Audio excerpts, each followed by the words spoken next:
Yo, what's up, y'all? It's your boy Darius D here once again, and today we're gonna be talking about fashion trends and why they are hated. Most people in the world today follow the trend, whether they want to admit it or not. In order for a trend to work, you must need trendsetters, marketing, and followers of that trend. But one thing that I notice is how people claim to hate trends and their followers. One thing that people say is you have to be original. But most things that we see or do have been done before us. It's the concept of original thought. So how are we supposed to be original? But I think what they're trying to articulate to us is that we have to be more individualistic, which I truly am an advocate for. And most trends follow these 5 steps. So you have an introduction to the trend, a rise, acceptance, decline, and then it becomes obsolete. So we can think of many clothing brands that have gone through this. For example, Arc'teryx, Nike knit runners, foam runners, or anything easy. Some trends end up being timeless, like knitwear or jeans, but most are cyclical. For example, we have flared pants. Now they were originated in the late 60s and the early 70s, and then they got back in style in the 2000s, and now its resurgence is popular again in the 2020s. And that's because of brands like Gallery Department or Rick Owens. And we see this also happening with different prints as well. Sometimes sequins in, sometimes it's out, sometimes argyle's in, sometimes it's out, and so on and so forth. Our style changes over decades. But why do they hate the trends? Why do people hate the trends? Most people hate trends because of lack of individualism that comes with trends, which is kind of ironic because we live in the West, which is based off of trendiness and having trends. Some people want to be ahead of the trends so they can feel like, hey, I put you all onto this. Others are just elitists and they want to feel special, which happens more often than not. Others may want their niche community protected, which I understand because a lot of times it gets gentrified, because it may be harder to get some of the things that they want. For example, dunks and SB dunks for the skating community. Or maybe it's because they care about their group and they don't want followers who don't care about it using it just for clout, just because it's trendy.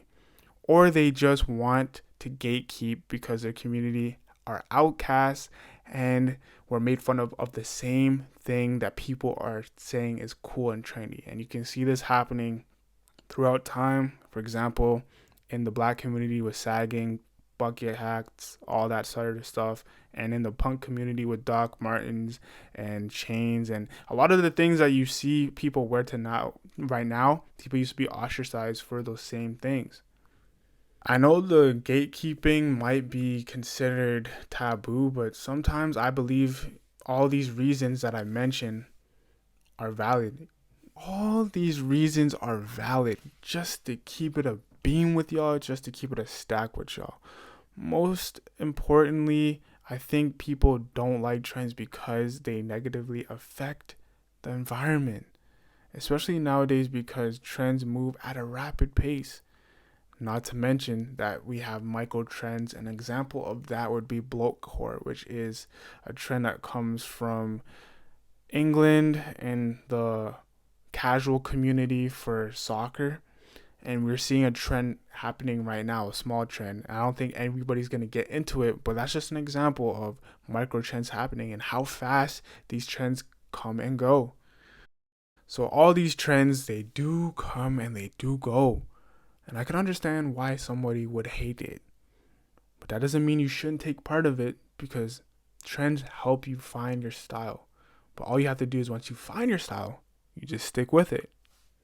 Because I found my style in the late 2000s and the early 2010s. And for the most part, I have been pretty consistent because I borrow from the 90s and obviously the 2000s and the 70s. And I just mix it in with different brands and their ethos and their design languages that I truly like. And you can do the same.